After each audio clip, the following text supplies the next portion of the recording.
लेकिन मेरी पार्टी जो है, मैं आज भी पार्टी मानता हूँ, 5 बार मलाड के बाहर का नेता आप देते हो, चलान का टिकट वापस हो। ये ऐसा कदम उठाने से मेरा पॉलिटिकल करियर खत्म भी हो सकता है।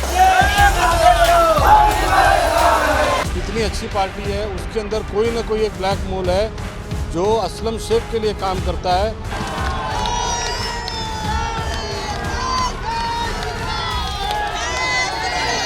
हमको मेहनत के बल पर जीतना है और कार्यकर्ता घर घर जाकर ये मेहनत करेंगे और मेहनत करके चुनाव मुझे जिताएंगे।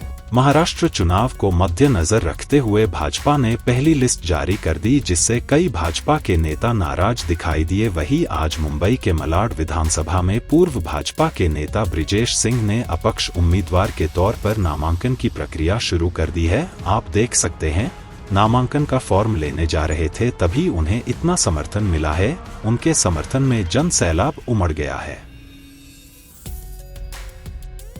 ये भीड़ आपको कहीं ना कहीं बता रही है कि महाराष्ट्र में चुनावी त्यौहार शुरू हो गया है और चुनावी त्यौहार शुरू होने के बाद यहाँ पर नामांकन का भी प्रोसेस शुरू हो चुका है। आप देख सकते हैं यहाँ पे पहले इतनी भीड़ है, पहले आप भीड़ देख लीजिए।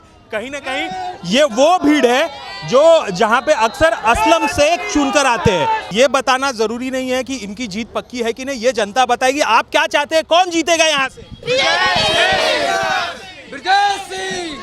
अब आते हैं सर, जैसे कि देखा जन सैलाब है आपके साथ, और सबसे पहले तो आपके मुद्दे क्या रहेंगे?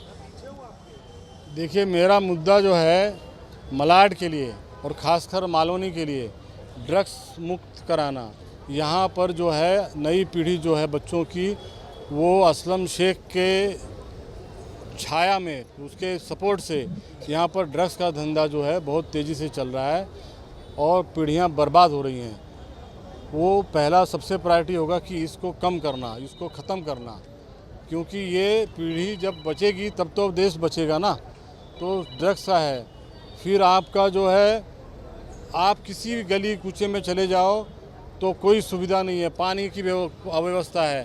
पानी का आज के दिन में भी पानी का घर घर में जो है पहुंच नहीं रहा है, और अगर जहां पर पाइपलाइन पड़ी भी है वहां उसमें पानी नहीं आ रहा है।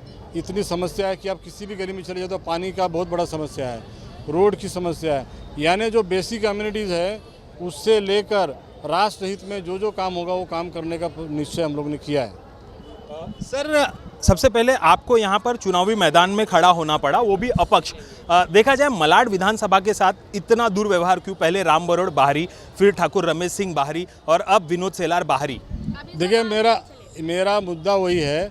मैं एक्चुअली ये जानता हूँ कि ये ऐसा कदम उठाने से मेरा पॉलिटिकल करियर ख़त्म भी हो सकता है, बराबर है।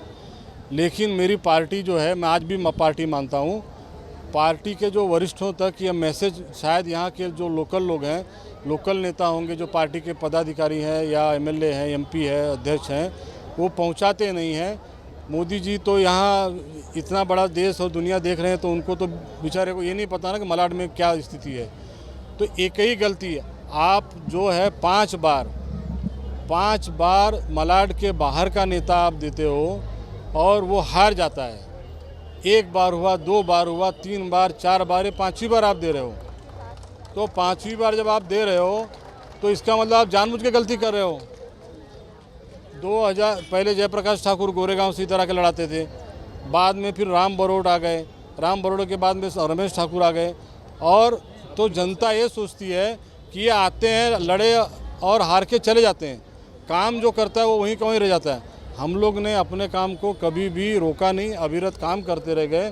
तो जनता को भी लगता है कि जो हमारे बीच में खड़ा है, जो हमारा काम कर रहा है, वो हमारे पास होना चाहिए। जो लड़ता है, लड़के चले जाता है, फिर उसके बाद आता नहीं है। अगर वो लड़के बाहर से भी आया, मेरा बाहरी का भी कोई मुद्दा ऐसा नहीं है, आया अगर और जनता के लिए काम कर रहा है, जनता उससे खुश है कि चलो ठीक है, कहीं से भी आदमी आके आ रहा है, हमारे लिए काम कर रहा है, उल्टा वो ज़्यादा अच्छा होता है कि चलो भाई ये बाहर है फिर भी हमारे लिए काम करता है। ऐसी स्थिति है ही नहीं और ना ऐसा इतिहास है।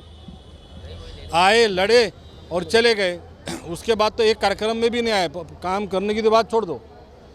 तो ये गलती पार्टी बार बार क्यों करती है कि जो काम नहीं करता है, जो लड़के अपने आप चले जाता है, हार के चले जाता है, तो लोगों को ये लगता है कि शायद पार्टी में इतनी अच्छी पार्टी है, उसके अंदर कोई ना कोई एक ब्लैक मोल है जो असलम शेख के लिए काम करता है और जानबूझकर गलत कैंडिडेट, कमज़ोर कैंडिडेट देता है जिससे कि असलम शेख हार जाए। इसलिए हमने ठान लिया है कि असलम शेख को हराना है तो मुझे मैदान में आना ही पड़ेगा। सर कहीं ना कहीं इस सीट पर विनीत सेलार को खड़ा करना बीजेपी के लिए आत्महत्या साबित हो रहा है। खैर हमने देखा उनको कोई समर्थन नहीं है जितना आपके साथ समर्थन है। इस दौरान मतदाताओं को आप क्या निवेदन करना चाहेंगे? देखिए, मतदाताओं को मैं ये निवेदन करना चाहूँगा कि मेरे पीछे आप सब खड़े हैं, आप सबकी ताकत है, इसलिए मैं खड़ा हूँ। मेरे पीछे भी पार्टी की ताकत नहीं रहेगी और जो भी फाइनेंशियल ताकत है वो नहीं रहेगी, लेकिन आपकी मेहनत, आपकी भावना, उसके बल पर मैं ये चुनाव लड़ने जा रहा हूँ। तो आप उस बल को और दुगुना चौगुना करिए, क्योंकि ये चुनाव जो है हमको मेहनत के बल पर जीतना है और कार्यकर्ता घर घर जाकर ये मेहनत करेंगे और मेहनत करके चुनाव मुझे जिताएंगे। तो ये थी मालूनी की जनता और मलाड की जनता जो किसे समर्थन कर रही है, आप देख सकते हैं। भारतीय जनता पार्टी ने यहां पर विनोद सेलार को बीजेपी से उम्मीदवार घोषित किया है, जो कि यहां की जनता को जरा भी नहीं पसंद आ रहा है। ब्रजेश भाई को ही टिकट मिलना चाहिए, जिन्होंने हमारे लिए बहुत कुछ किया है और लोगों के लिए भी बहुत कुछ किया है। तो ब्रजेश भाई को ही टिकट मिलना चाहिए, सेलार जी को टिकट नहीं मिलना चाहिए। ब्रजेश सिंह भाई हमारे नेता हैं, हमारे सबके साथ में रहते हैं। सेलार सिंह कहाँ आते हैं, कभी दिखाई देते हैं? वो क्या करके दिखाए? बताओ, हम लोग कभी उनको देखे ही नहीं है, तो क्या जाने हम लोग उनको। सेलार का टिकट वापस लो, सेलार का टिकट वापस लो, सेलार का टिकट वापस हो। क्योंकि हमारे वो अभी बीच में कभी आए नहीं हैं। हम लोग के बीच में ब्रजेश भैया ही सब काम करते चले आ रहे हैं। आज 10 साल से 15 साल से हम लोगों ने ब्रजेश भैया को ही देखा है और दुख में, सुख में, अच्छे बुरे में, सब में हमारे ब्रजेश भैया काम आते हैं। विनोद सेलार अभी तक हम लोग के दरवाजे तक कभी नहीं आए।